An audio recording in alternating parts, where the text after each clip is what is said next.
Student, आज हम class 10th का साइंस का वीडियो नंबर 22 स्टार्ट करने जा रहे हैं। हमारा चैप्टर नंबर 5 चल रहा था, केमिस्ट्री इन एवरीडे लाइफ। ये वीडियो नंबर 22 है, जो कि ये जो वीडियो है वो इस चैप्टर का लास्ट वीडियो है। इसके बाद ये चैप्टर कंप्लीट हो जाएगा। आज हम लास्ट टॉपिक डिस्कस करने जा रहे हैं, सोप एंड डिटर्जेंट। सोप क्या होते हैं? What soaps are sodium and potassium salt of long chain fatty acid, यानी लॉन्ग चेन के जो फैटी एसिड्स होते हैं उनके सोडियम और पोटेशियम सॉल्ट ही सोप कहलाते हैं।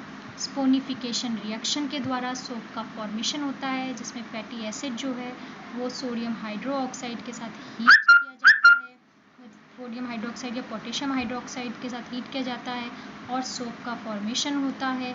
रिएक्शन स्पोनिफिकेशन रिएक्शन कहलाती है।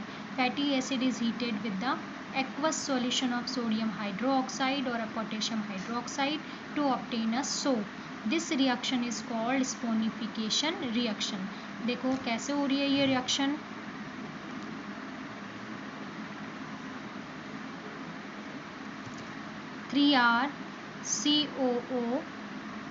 COO और ये वाला Na, 3Na है तो 3R है तो 3Na, यही क्या कहलाता है? सोप कहलाता है। अब बाकी क्या बचा? CH2, उसके साथ एक OH, CHOH, CH2OH क्या कहलाता है? ग्लिसरोल कहलाता है। तो स्पोनिफिकेशन रिएक्शन के थ्रू सोप का फॉर्मेशन होता है। ये फैटी एसिड होते हैं जो कि जो है लॉन्ग चेन वाले फैटी एसिड हैं, इनको हीट किया जाता है सोडियम हाइड्रोक्साइड के एक्वस सॉल्यूशन में और सोप का फॉर्मेशन होता है।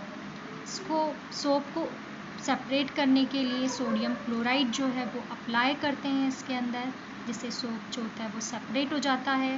Potassium soap are the most mild, और पोटेशियम सोप जो होते हैं वो थोड़े माइल्ड सोप होते हैं, इसलिए उनका यूज़ जो है वो शैम्पू बनाने के अंदर, शेविंग क्रीम बनाने के अंदर किया जाता है। इसके अलावा जो ग्लिसरीन है उसका यूज़ जो है वो ट्रांसपेरेंट सोप बनाने के लिए जो है वो किया जाता है। ट्रांसपेरेंट सोप बनाने के लिए ग्लिसरीन का यूज़ किया जाता है, राइट। तो soaps are the fatty acid, soap are the sodium and potassium salt of the long chain fatty acids. Soaps are the sodium and potassium salt of long chain fatty acid. मैंने आपको बताया ये है आपका fatty acid, और जब fatty acid जो है उसको रिएक्ट किससे करा रहे हैं? सोडियम हाइड्रोक्साइड से, एक्वस सॉल्यूशन से, तो क्या बन रहा है? सोप बन रहा है, और साथ में क्या बन रहा है? ग्लिसरॉल बन रहा है। सेपरेट करने के लिए क्या मिला दिया जाता है इसके अंदर? NaCl मिलाया जाता है। NaCl मिलाने से ये सेपरेट हो जाता है। पोटेशियम सोप जो होते हैं वो बहुत माइल्ड सोप होते हैं, जिनका use shampoo and shaving cream में करते हैं। ट्रांसपेरेंट सोप बनाने के लिए ग्लिसरीन का यूज़ किया जाता है, जिससे कि ट्रांसपेरेंट सोप बनते हैं। Soap is able to show is cleansing property only the soft water, लेकिन जो सोप होते हैं वो केवल सॉफ्ट वाटर पे ही काम में आते हैं, ये हार्ड वाटर पे काम नहीं आते हैं, बिकॉज जो हार्ड वाटर होते हैं उनके अंदर मैग्नीशियम और कैल्शियम आयंस प्रेजेंट होते हैं। ये मैग्नीशियम और कैल्शियम आयंस जो होते हैं वो सोप के सोडियम आयन को डिस्प्लेस कर देते हैं, और डिस्प्लेस करके जो इनके मॉलिक्यूल बनते हैं वो इनसॉल्युबल होते हैं, इनसॉल्युबल प्रेसिपिटेट होते हैं। सो वो सोप जो होते हैं वो हार्ड वाटर पे वर्क नहीं करते हैं, वो क्लॉथ से जो है वो क्लीन नहीं कर पाते हैं, ठीक है। Again repeating, soap is able to show the cleansing property only in soft water. Salts of magnesium and calcium are present in the hard water. Calcium and magnesium ions in hard water displace the sodium from the soap molecule and make insoluble precipitate. So soap does not work in a hard water. Detergents are used for the better cleaning in the hard water. और इसकी जगह क्या use करते हैं अपन hard water में? Detergents use करते हैं। Detergent जो होते हैं वो सोप से सिमिलर ही होते हैं, but work equally good in soft water and hard water, लेकिन वो सॉफ्ट वाटर और हार्ड वाटर पे एक साथ जैसा वर्क करते हैं। सो जो डिटर्जेंट्स होते हैं वो सोडियम एल्काइल सल्फेट होते हैं, या सोडियम एल्काइल बेंजीन सल्फेट होते हैं, सल्फोनेट होते हैं। ये कैल्शियम और मैग्नीशियम आयन जो होते हैं हार्ड वाटर के, तो वो डिस्प्लेस करके सोडियम के सल्फोनेट्स बना लेते हैं और ये सॉल्युबल होते हैं वाटर में, इसलिए ये detergent is able to work in a hard water. इसलिए डिटर्जेंट जो है वो वर्क कर पाते हैं क्योंकि ये सल्फोनेट बनाते हैं, ठीक है, डिस्प्लेस करके। और सल्फोनेट वाटर में डिज़ोल्व हो सकता है, वाटर में सॉल्युबल हो सकता है और कपड़े से जो है गंदगी को क्या कर लेता है, अलग कर सकता है। तो detergent are similar to soap but work equally good in soft and hard water. These are sodium alkyl sulfate and sodium alkyl benzene sulfate.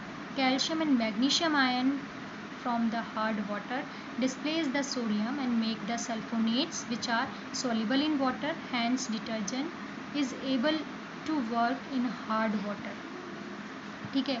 But detergent के साथ क्या प्रॉब्लम है, detergent pause a problem of water pollution because it do not decompose, क्योंकि ये decompose नहीं हो सकता microbe के द्वारा इजीली, इसलिए ये वाटर पॉल्यूशन कॉज करता है। Nowadays inorganic phosphate and sodium per oxyborate and the some other compound जो है वो ऐड किए जाते हैं डिटर्जेंट के साथ उनकी क्वालिटी को इम्प्रूव करने के लिए, ठीक है। Detergent and soap can do the cleaning by making a micelle, micelle बनाकर ये क्लीनिंग जो है वो करते हैं। सोप और डिटर्जेंट दोनों ही कैसे करते हैं मिज़ल फॉर्मेशन, ये अपन अभी देखते हैं।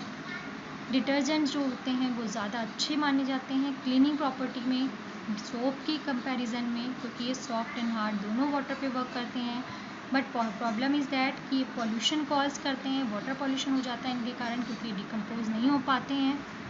इनकी जो शॉर्ट चेन है वो तो डिकम्पोज हो जाती है, बट लॉन्ग चेन्स के बने होते हैं तो ये डिकम्पोज नहीं हो पाते हैं माइक्रोब्स के थ्रू और एनवायरनमेंट में पॉल्यूशन कॉज करते हैं। Now micelle formation and cleaning action. When soap and detergent in water ionization of soap molecule takes place. अगर अपन सोप को डिज़ोल्व करते हैं वाटर में तो इसका आयोनाइजेशन हो जाता है RCO+Na+ में। जो ये R है ये कार्बन चेन है, जैसे कितने भी कार्बन की लॉन्ग चेन ऐड हो सकती है। तो ये जो लॉन्ग चेन होता है ये तो होता है hydrophobic part, means water repulsion part होता है, वाटर में सॉल्युबल नहीं होता है। और ये जो एंड पार्ट है ये हाइड्रोफिलिक पार्ट होता है, वाटर लविंग पार्ट होता है। तो इस प्रकार ये जो है मिज़ेल का फॉर्मेशन करते हैं। Ionize component has a hydrocarbon tail, ये हाइड्रोकार्बन की टेल होती है जो हाइड्रोफोबिक नेचर की होती है। और जो पोलर एंड होता है इसका, ये पोलर एंड है, ये हाइड्रोफिलिक होता है नेचर में। दे आर अरेंज इन अ वे, और इस तरीके से अरेंज होते हैं कि हाइड्रोफिलिक पार्ट तो बाहर होता है और हाइड्रोफोबिक पार्ट जो होता है वो कहाँ पर होता है, अंदर की ओर होता है। तो hydrophilic and is outside and hydrophobic and is towards the inside. Spherical structure form होता है, ये स्फेरिकल स्ट्रक्चर को ही हम क्या कहते हैं, मिसेल कहते हैं। Most of the dirt like grease, oil etcetera insoluble होती है वाटर में, लेकिन हाइड्रोकार्बन टेल में सॉल्युबल होती है। तो हाइड्रोकार्बन टेल में से सॉल्युबल कर लेता है और उसको किसके द्वारा एक्सट्रैक्ट कर लिया जाता है, पोलर एंड के द्वारा, और वो वाटर में सॉल्युबल वाटर द्वारा खींच ली जाती है, क्लॉथ से सेपरेट हो जाती है। तो in cleaning process soaps forms micelle around the grease so that hydrocarbon part points towards the grease and hydrophilic part towards the outside, and grease जो होती है वो ट्रैप कर लेती है by मिज़ेल, and outer part is attracted by the water, outer part attract कर लिया जाता है वाटर से, thus grease is extracted in the water, grease को एक्सट्रैक्ट कर लिया जाता है वाटर के अंदर, ग्रीस को वाटर में एक्सट्रैक्ट कर लिया जाता है। ग्रीस ट्रैप बाय मिसल, मिसल से ट्रैप हो जाती है, and outer part is attracted by the water, outer part जो होता है वो वाटर के द्वारा अट्रैक्ट कर लिया जाता है। इस तरीके से grease is extract in water, grease को ये जैसे मान लीजिए ग्रीस लगी हुई है, ये जो हाइड्रोकार्बन टेल है ये इसको एक्सट्रैक्ट कर रहा है, एक्सट्रैक्ट करके इसको पोलर एंड के द्वारा वाटर के अंदर खींचा जा रहा है, वाटर के अंदर ये एक्सट्रैक्ट हो गई ग्रीस और क्लॉथ से क्या हो गई, सेपरेट हो गई। इस प्रकार मिसेल फॉर्मेशन करके और क्लीनिंग की जा सकती है। All micelle have some change so they do not precipitate.